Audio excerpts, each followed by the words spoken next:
Salam sejahtera, terima kasih karena bersama dengan saya di Nazilin Unity Channel. Saudara-saudara sekalian, ini satu lagi pendedahan luar biasa daripada Najib yang mana sedang menjalani perbicaraan berkaitan 1MDB. Belum sempat terima pengampunan untuk tahanan di rumah, ini terjadi kepada Najib. Kata Najib, tugas pimpin negara lebih besar. Saya tak boleh tahu semua hal 1MDB. Ini satu pengakuan Najib yang betul-betul mengejutkan seluruh rakyat Malaysia berkait dengan 1MDB. 1MDB dananya berpuluh bilion ringgit dan ini pula jawapan beliau. Ada netizen kata jawapan ini adalah jawapan selamat. Jawapan ini untuk menyelamatkan diri. Tetapi jawapan ini kata netizen tidak bertanggung jawab. Apa pula pendapat anda semua? Bekas Perdana Menteri Najib Razak memberi keterangan dia tidak boleh terlibat dalam salah laku melalui pengurusan Mikro 1MDB kerana dia mengendalikan seluruh negara yang lebih besar daripada syarikat itu. Namun saudara, kerugian di 1MDB sangatlah besar dan besar sangat kesannya. Bekas Menteri Kewangan itu memberitahu Mahkamah Tinggi di Putrajaya hari ini bahawa ini adalah sebab mengapa dia diperdaya oleh ahli pengurusan 1MDB yang diamanahkan dengan tugas dalam syarikat itu. Semasa pemeriksaan balas oleh Peguam Bela Utama Muhammad Safi Abdullah, Najib mengingatkan pihak pendakwaan bahawa memandangkan dia adalah Perdana Menteri antara tahun 2009 dan 2018, adalah mustahil baginya untuk membuat susulan dalam setiap hal berkaitan 1MDB kerana dia mempunyai tugas besar memimpin negara. Tertuduh berkata bahawa ramai bekas ahli pengurusan yang didakwa terlibat dalam penyelewengan syarikat itu tidak pernah didakwa atas jenayah berkenan. Sebaliknya, dijadikan saksi pendakwaan terhadapnya dalam perbicaraan salah guna kuasa dan pengubahan wang haram 1MDB bernilai RM2.27 bilion ringgit. Najib berhujah bahawa dia telah diperdayakan oleh dalang sebenar di sebalik penyelewengan itu kerana dia sibuk menguruskan Malaysia untuk kepentingan rakyat. Yang menjadi persoalan netizen dalam pengakuan Najib ini ialah Najib kena bagi tahu sekarang siapa dalang utama, dalang sebenar di sebalik penyelewengan itu kalau ada. Jika Najib mengatakan dalang sebenarnya ialah seseorang, termasuklah contoh seperti Jolo, Najib kena mengakuinya. Siapa dalang utamanya? Ketika Najib menjawab, anda perlu bergantung kepada sistem. Jika pengurusan 1MDB memberi gambaran yang salah, maka anda tidak mampu untuk mendapatkan gambaran penuh, kata Najib. Safdwi Abdullah, Timbalan Pendakwa Raya, bertanya, Akram Garib berkata anda melakukan pengurusan Mikro 1MDB.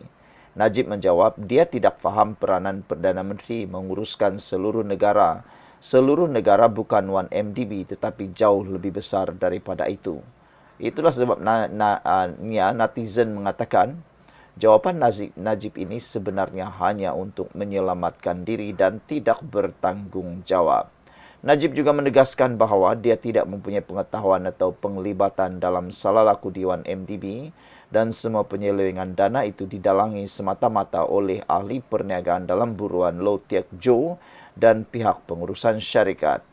Antara bekas ahli pengurusan yang menjadi saksi pendakwaan ialah bekas Ketua Pegawai Eksekutif 1MDB Sahrul Azral Ibrahim Helmi dan Muhammad Hazim Abdul Rahman, bekas Peguam Amnya Jasmine Low dan bekas Ketua Pegawai Kewangannya Azmi Tahir. Semasa pemeriksaan balas, Safi Najib menegaskan bahawa situasi pengurusan 1MDB mengelirukan dan bukanlah terjadi di syarikat itu saja, tapi sudah berlaku di bank pelaburan antarabangsa mewah seperti Goldman Sachs. Saudara-saudara sekalian, apa pula pendapat anda untuk pengakuan Najib yang dianggap netizen ini sebagai satu pengakuan yang mahu cari jalan selamat dan hanya tidak bertanggung jawab. Beberapa komen daripada netizen berkait isu ini. Greenfish kata, kalaulah orang yang menderma itu boleh disapina, pasti ceritanya akan jauh berbeza. Anak JB kata, tak tahu semua hal tapi tahu pakai jolo untuk cari dana pribadi untuknya. Cerita dongeng yang penyokong UMNO mudah percaya, kata anak JB. Tok Mudim kata, Najib tak boleh tahu semua hal 1MDB, tapi dia tahu pula siapa yang dia perlu pecat kerana mempersoalkan tentang 1MDB. Maksudnya, dia awal-awal sudah tahu salah laku yang berlaku dalam 1MDB yang tak boleh dibangkitkan oleh orang lain, kata Tok Mudim.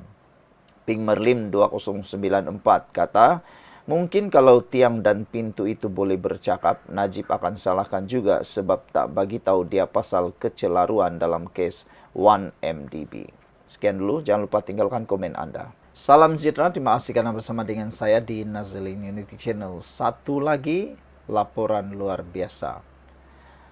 Kerajaan kena stabil, ingat dulu gopah-gapa. Terbabas, kata Ngakorming. Menteri Perumahan dan Kerajaan Tempatan Ngakorming menggunakan kiasan pemanduan kereta untuk menggambarkan pentadbiran kerajaan perpaduan dengan menekankan kepentingan pentadbiran yang stabil berbanding tindakan tergesa-gesa yang berisiko menggagalkan kemajuan. Merenung kembali penggal pemerintahan Pakatan Harapan PH sebelum ini, Nga menekankan pengajaran yang diperoleh daripada kegagalan politik terdahulu. Kita telah melalui 3 kali naik dan 3 kali jatuh dalam politik, katanya. Jika kita tidak belajar daripada pengalaman ini, itu satu kebodohan, katanya, seperti dipetik wawancara bersama Oriental Daily News. Kerajaan mesti stabil, bukannya gopoh memandu laju dan terbabas seperti yang dialami 2 kali sebelum ini, kata naib pengerusi DAP itu. Nga mengenang kegagalan pertama Pakatan Harapan di Perak pada tahun 2008, apabila gabungan itu menang kuasa tetapi tumbang selepas hanya 11 bulan mentadbir. Pada masa itu DAP sangat kuat di Perak, memegang 18 kerusi, tetapi ini menyebabkan komuniti Melayu merasa tidak selamat. Kami terlalu bersemangat untuk memberikan yang terbaik, seperti memandu kereta yang direka untuk 120 km per jam pada kelajuan 180 km per jam. Akibatnya kami terbabas hanya dalam masa 11 bulan, katanya lagi. Kegagalan kedua berlaku selepas PH memenangi kerajaan persekutuan pada tahun 2018 di bawah kepimpinan Dr. Mahathir Mohamad.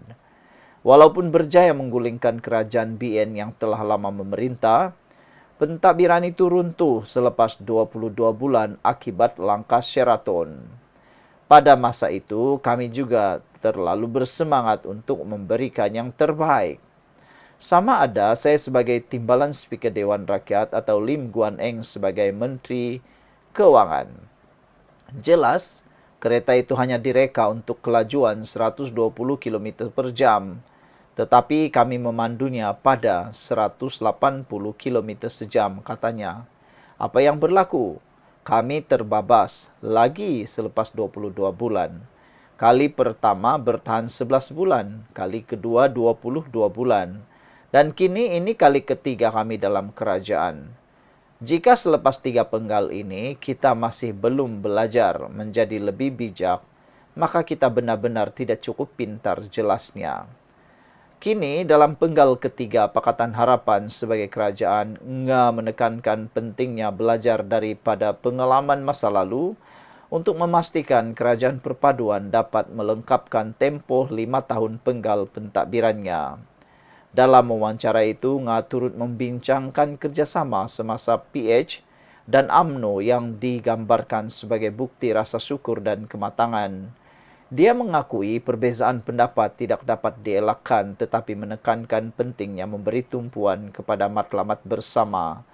Nga berkata, Perdana Menteri Anwar Ibrahim dan Timbalan Perdana Menteri Ahmad Zaid Hamidi berkongsi hubungan mentor-menti dan persahabatan selama 50 tahun sejak zaman mahasiswa mereka pada tahun 1970-an.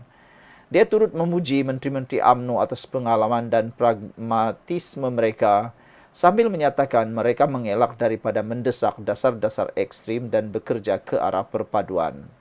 Dalam kerajaan gabungan, mencari titik persamaan sambil menghormati perbezaan itu kunci kepada kewujudan bersama dan kemakmuran, katanya. Menjelang pilihan raya umum PRU akan datang, Nga mengakui PH mungkin perlu bekerjasama dengan sekutu untuk membentuk kerajaan. Kecuali Anwar dapat membawa kita kepada kemenangan majoriti mutlak, kita masih memerlukan sokongan parti sekutu. Itulah realiti politik, kata Nga.